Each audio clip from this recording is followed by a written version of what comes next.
കുരുന്നു മനസ്സുകൾക്ക് പാട്ടിന്റെയും താളത്തിന്റെയും നവ്യാനുഭവമൊരുക്കി സമരശിക്ഷ Kerala pre school മേഖലയിൽ നടപ്പിലാക്കുന്ന ആട്ടവും പാട്ടവും പരിപാടിക്ക് പല്ലാവൂർ ഗവൺമെന്റ് LP സ്കൂളിൽ തുടക്കമായി. ജില്ലാതല ഉദ്ഘാടനം കെ ബാബു MLA നിർവഹിച്ചു. പാട്ടുപാടാൻ എനിക്ക് ഇഷ്ടമാണ്. പാട്ടും കവിതയും ചൊല്ലാൻ ഏറെ ഇഷ്ടമുണ്ടായിരുന്നു.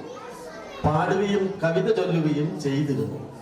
പക്ഷേ പ്രവർത്തനമാണ് മുഖ്യം എന്ന് ഇപ്പൊ തെളിഞ്ഞപ്പോഴാണ് ഞാൻ ആ പാട്ട് അവിടെ നിർത്തി, കവിത ചൊല്ലൽ നിർത്തി, പ്രവർത്തന രംഗത്തേക്ക് വന്നത്.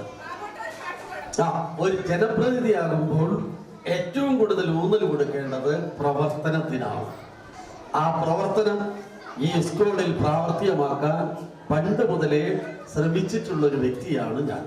ബ്ലോക്ക് പഞ്ചായത്ത് പ്രസിഡന്റായിരിക്കുമ്പോൾ ഹാറൂൺ മാഷെ സ്കൂൾ നന്നാക്കി, ജില്ലാ പഞ്ചായത്ത് ആയിരിക്കുമ്പോൾ കുടിക്കാനുള്ള വെള്ളം, MLA ആയിരിക്കുമ്പോൾ പുതിയ കെട്ടിടം, ഇപ്പോൾ കഴിഞ്ഞ ബഡ്ജറ്റിൽ 1 കോടി രൂപ.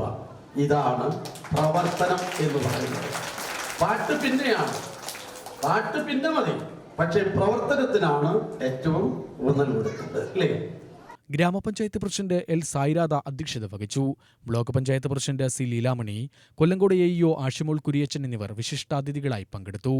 SSK ജില്ലാ program officer MR Mahesh Kumar, BPC M Harasenthil, ദേശീയ അധ്യാപക അവാർഡ് ജേതാവ് A ഹാറൂൺ, പ്രധാനാധ്യാപിക T Shaima, pre primary core state resource group അംഗം TV Prameela, PTA president K Mohanan, Shinchandran, Ramassery Ramankutty എന്നിവർ സംസാരിച്ചു.